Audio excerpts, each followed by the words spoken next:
Hi everyone and welcome to another recipe video.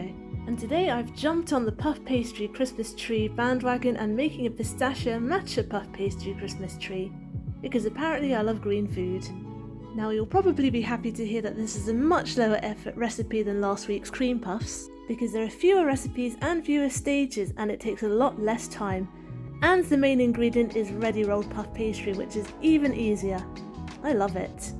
Now what I have done here is I've prepared a large baking sheet with some baking parchment here, and that's all we need to prep, so let's go. Of course we're preheating our oven first and we're doing it to 180 degrees C, and then we're going to do our matcha white chocolate filling. So I've grabbed 100 grams of white chocolate here and I'm melting it over a double boiler, but if you have a microwave unlike myself, you can melt it in short bursts in the microwave. This is just what I have. And I'm giving it a good stir now until it's all melted. Make sure the heat's not too high or that the water's touching the bowl. Now I'm going to take that off the heat. Mind your hands.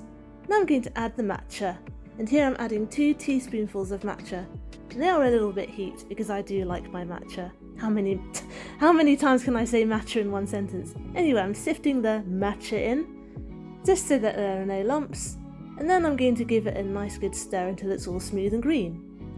I just love how easily this stuff mixes into white chocolate. Look, no lumps and really nice and gooey and smooth. I could put that straight in my mouth. I'm going to resist because I need that to make the pastries. And I'm just prepping the egg wash here, which we're going to brush on top of the pastry in a minute. Just using 1 egg and a little splash of milk. So I'm just going to whisk those two together. And this doesn't really add any flavour to the overall pastry, but it will just make the pastry really nice and golden on top. And it will help us stick our pistachios on a bit later. So we're going to set those aside and prepare our pastry. So we're going to grab our 2 sheets, one at a time. Here I'm unrolling one. I have left it out for a little bit too long. You can see it's gone a bit too soft, but it doesn't matter. That doesn't have to be perfect. Now that we've unrolled our first sheet, we're going to scrape all of that lovely white chocolate on top and spread it evenly. And at this point, don't worry that there's some pastry overhang because we're going to end up cutting that all off anyway when we make our tree shape. So once you've evenly spread all of that matcha on, making sure you don't go too far to the edges, we're going to plop on our second layer of pastry. And I don't know why, but this pastry wasn't quite as soft and soggy as the first one despite having spent the same amount of time outside the fridge. Curious, but I'm not complaining because it made my life much easier. Look at how easily that paper's peeling off. And I'm just going to put the paper here on the sides because I'm going to be taking off some of that pastry and setting it aside to make a star in a minute. So I'm flattening the corners down just so the edges stick together. Now I'm going to make the tree.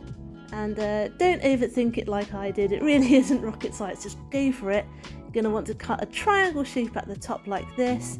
You keep the bottom a bit open so you can make a stem.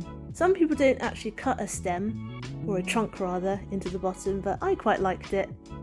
So as you can see, I'm making the triangle but keeping a little bit of the bottom uncut so I can go down and cut that trunk in. And using a nice good sharp knife will make all the difference here when it comes to cutting, just so it doesn't drag the pastry too much and you get smooth clean lines. Now I'm just going to get rid of all of that excess pastry. Don't throw it away, do bake the scraps, they'll make ugly but tasty snacks. And I'm just chopping off just the very end of the tree here so I have room for my star. You don't have to, but I think it looks neater. Just tidying up the corners a smidge. Again, you don't really need to. And now the fun part, we're going to cut the branches. As you can see, I'm slicing on either side but not going all the way through. I'm leaving a column of pastry that's completely uncut. And what we're going to do is we're going to twist these branches so they go all curly-whirly. I mean, do cut all the way through the pastry to the tray, but don't cut from one side of the tree all the way to the other. Now we're going to twist those branches upwards. I don't think it matters which way you twist, but I quite like it upwards, and that exposes that matcha filling so you can see it all twisty. Some really clever people can use both hands at both sides at the same time, but I am terminally uncoordinated, so I just did it one at a time, one hand at a time, and it worked well. Now we're going to make use of some of that scrap pastry by cutting out a star. And I'm just doing it really rough. I could have used a biscuit cutter, but I was too lazy to get it out of the cabinet, so I just sort of roughed it with a small knife. And I've just stuck it on top here. Now you're going to use that egg wash, so grab your egg wash and a brush, and just lightly brush on top. Be nice and gentle, you don't want to poke any divots into the pastry or smudge that matcha white chocolate. And now we're going to sprinkle over our chopped pistachios. I specified raw here because when they bake in the oven they do cook, and from raw to baked they are just the right side of toasty, but if you use pre-toasted pistachios they could overbake. Now we're going to whack that in the oven for 15 to 20 minutes. And I don't know about you, but I find this a bit unsettling. It looks a bit like an ancient eldritch horror. Ugh.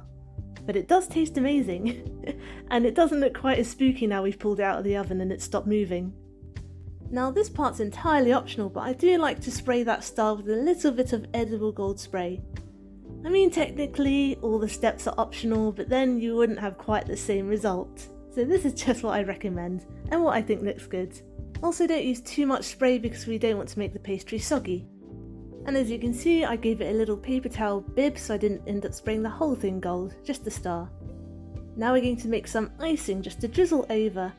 Again, this is totally optional, you could eat the tree as it is now, but I think this gives it a little extra flavour as well as making it look gorgeous. I'm using 2 tablespoonfuls of icing sugar. I know it kind of looks like 3, but I only used 2 half tablespoons in 2 digs, so it is 2 in total. And I'm adding 1 teaspoonful of matcha. And I didn't bother to sift it this time because it didn't actually need to be sifted, as you'll see. And here I've added 1 teaspoonful of water. You may need more, you may need less. It all depends on how generous you were with those spoonfuls of icing sugar just now. So add that water bit by bit because it's easier to add less and then add more later. And keep adding bit by bit until you have a nice drizzling consistency, just like this. And you don't have to use all of it. If you really like icing sugar, then go ahead. But I just use a little bit of it just to drizzle over like this, in little zigzags, almost like tinsel. Although it does end up filling up the tree and makes it look more tree-ish, if that makes sense. And notice how I'm keeping the trunk clear too, just to add to that tree effect. And last of all, we're going to decorate it. I'm taking some rainbow sugar-covered chocolate drops here, because they look gorgeous and like Christmas lights. And then I'm going to stick on some raspberries and some blueberries. And I'm actually using the rest of that icing that I've made to stick them on. And it turned out to be just the right amount between drizzling the icing sugar on and then using it as berry glue. And we're just about done, we're ready to serve. And this is perfect, just a little bit warm, but also just as good at room temperature. And it's such a great sharer snack too. Thanks for watching, I hope you enjoyed today's video and I hope you'll join me next Wednesday for my next one. Get the full recipe on my blog tashcakes.com and find me on Instagram as tashcakestastes. Subscribe and hit the notification bell if you'd like to see more. Give this video a like if you liked it to help other people find it. Comment down below if you'd like me to make anything in particular. And I'll see you guys later. Be good, be nice, and have a good week.